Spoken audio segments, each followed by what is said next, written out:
If you want something out of life, if you want to change yourself, if you want to acquire something, if there's some goal that you want to reach, that is really not easy as some people will make us feel. That living your dream, changing your behaviors, overcoming negative habits, it's challenging. It's hard. Most people go through life never discovering what their talents are. Most people never develop their talents. They have skills and abilities, but if you don't nurture them, if you don't develop them, they will never serve you. Your gifts can take you many places if you develop your gifts. Most of us don't like to do those things that come easy to us. I've always loved to talk to people. I decided, taking this advice, to develop my skills as a speaker. And my gift has developed and it's taken me many places. You have something that you brought to the universe, and that if you decide that my life deserves my developing this, what I do well, and becoming the best at it, and mastering myself, and seeing what I have within me, if you decide to drop your buckets where you are and develop your gifts, I grant you, you'll never ever be without. I grant you that your gifts will take you places that will literally amaze you. I grant you that if you begin to work to develop your gifts, you'll develop a strong sense of happiness. You'll get a larger vision of yourself, because part of beginning to get a larger vision of yourself, all of us need some area of our lives where we can have a feeling of competence. That people know when they think about this area, that's something you do. That you eat and sleep that, and that you do that, and people know it, and you know it, and you know that you know this. If you don't know anything else, you know this. Can you tell I know what I'm doing? Oh, hello. You know this. So you've got to work on it. When other folk are having a good time, you've got to have the strength of character to concentrate, to read, to digest information. If you decide in any particular area that you're concerned about, to make a conscious, deliberate, determined effort to read one book a month in that area, in 5 years you'll be among the top 5% experts in the world. I read a minimum of 2 books a week. The average American reads only 1 book a year. If you decide that area that you love, that you are going to master that particular area, in this era of accelerated change, overwhelming complexity, and tremendous competition, as you begin to develop and expand your skills and your talents and your vision of yourself, you will always be in control of your destiny. The next thing is, whatever it is that you want to do, you want to do it massively. I have a friend who was telling me that his sales were down. I said, well, how many phone calls you make a day? He said, 25. I said, double them. Make 50 or 75 or 100. He said, oh man, that's just too much. What do you mean too much? You behind on your bills? You talking about too much? You know one way to get back on your feet real quick is to miss 2 car payments? You talking about you're tired? There's no competition out here.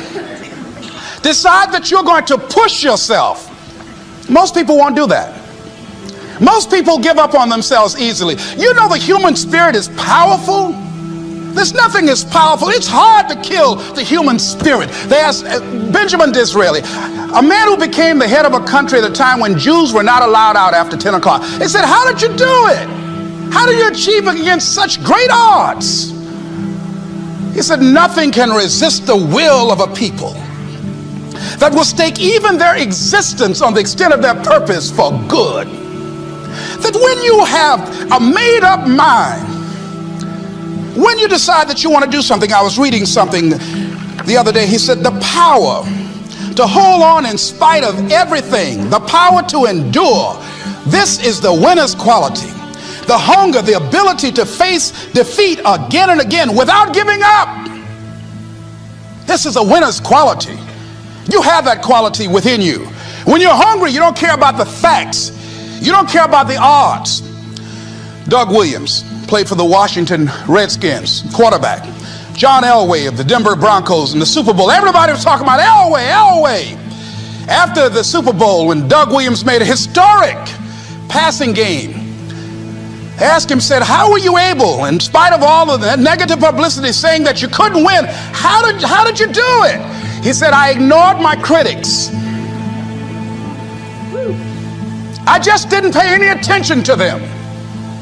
I ignored myself because they kept on saying it so much. There were times I doubted whether or not I can do what I needed to do. There's a Doug Williams in everybody here.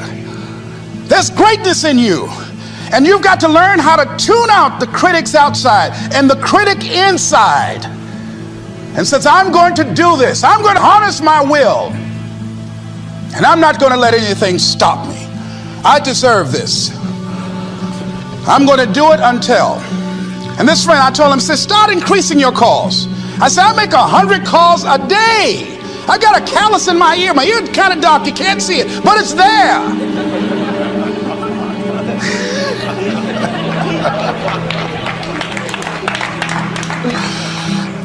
His sales have increased. He's working harder now. The other thing is that if you want something, you have got to be relentless. You've got to learn how to become resourceful. You've got to learn how to become creative. When crises strike in your life, and in the Chinese language, crises mean danger, but it also means opportunity. And this is an opportunity for you to grow.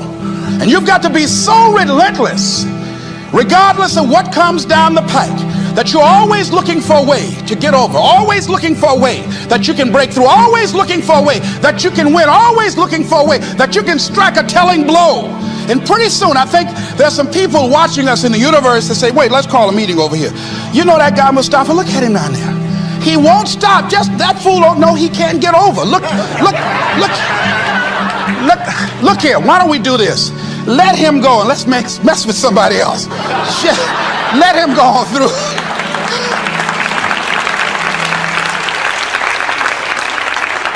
Life will just get tired of whipping you sometimes. And just say, just let this one go.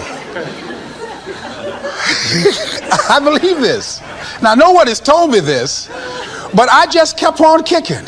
I didn't have sense enough to stop.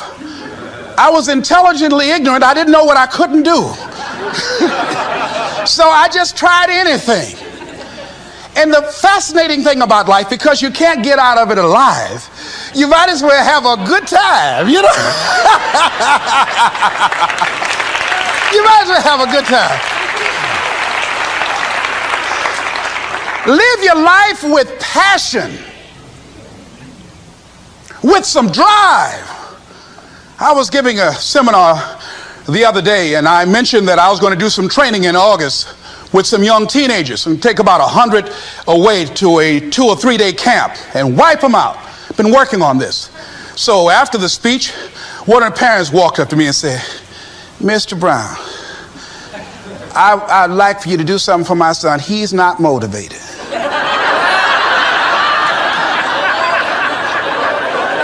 I said, I wonder why.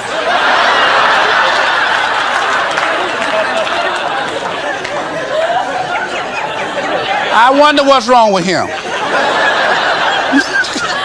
He had no fire whatsoever. See, what you do speak so loudly, folk can't hear what you're saying. And so if you don't have any fire, you've got to watch the people, the relationships that you develop. Have people of kindred mindsets. If you're around folk who are dead and negative all the time, they will affect you. You want people that are around you that have smiles on their faces, looking good. I was telling a group last week, Abraham Lincoln refused to hire a guy because of his face. They said, but the guy can't help it. He said, anybody over 30 is responsible for their face. If you have some depressing face looking at you every day, it affects your blood pressure. Keep these dead faces away from you. It's contagious. This is serious. So you've got to watch your countenance, watch your face, have an uplifted expression, watch your body posture. All of these things affect you psychically. You got to be the kind of person that you are fearless. Fearless. Folk leave fearless people alone. There's some people walk through a neighborhood and every dog in the neighborhood would bark at them.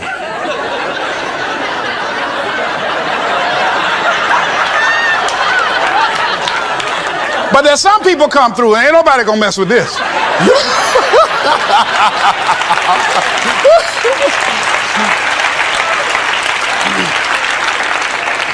You are unstoppable. And because you are unstoppable, because you've got power that you haven't even begun to use yet, you owe it to yourself to release your brakes. How many of you have the experience of pulling out of your driveway and you mashed on the accelerator and the car was just going, and couldn't move, and you mashed harder and it couldn't move, and then you discovered you had your emergency brakes on, and then you release those emergency brakes and it goes, choo! Have you ever had that experience before? Most of us go through life with our brakes on, holding back, not giving all that we have, not sharing all of ourselves. Most of us go to our graves still holding on rather than releasing it. What are some of those things that keep us from releasing it? Because of past experiences, past defeats, past pain. We look back, well, it didn't work out then. It probably won't work out now. Many people get confused their performances with who they are. I was reading Pat Riley, the coach of the Los Angeles Lakers.